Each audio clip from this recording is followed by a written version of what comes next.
Slim down your confusion. Understanding, slim down.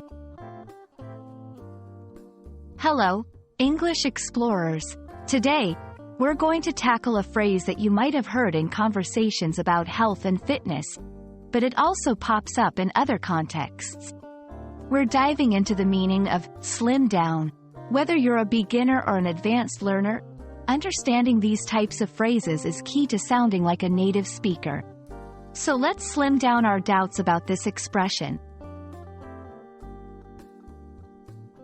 Slim down is a phrasal verb, which means it's a verb combined with a preposition or adverb that then takes on a new meaning. When we say someone wants to slim down, we generally mean they want to lose weight to become slimmer. But it's not just about weight loss.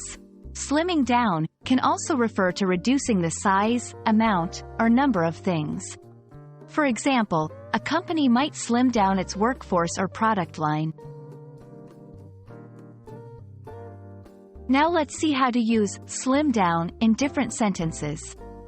When talking about fitness, she joined the gym to slim down for her wedding. In a business context, the company is planning to slim down its operations to cut costs.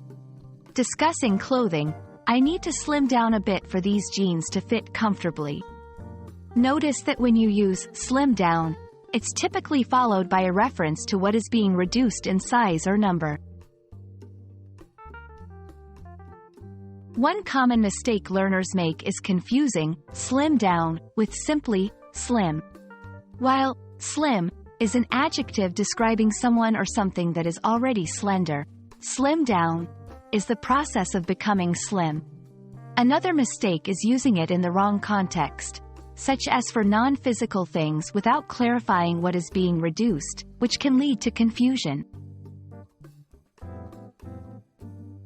If you want to express a similar idea without using slim down, you could use lose weight, cut back, downsize, trim, streamline. Each of these can be used in different contexts, so pick the one that fits your situation best. And that wraps up our exploration of the phrase, slim down. Remember, English is full of phrases like this that can be figurative or literal, and the more you practice, the better you'll get at recognizing and using them correctly.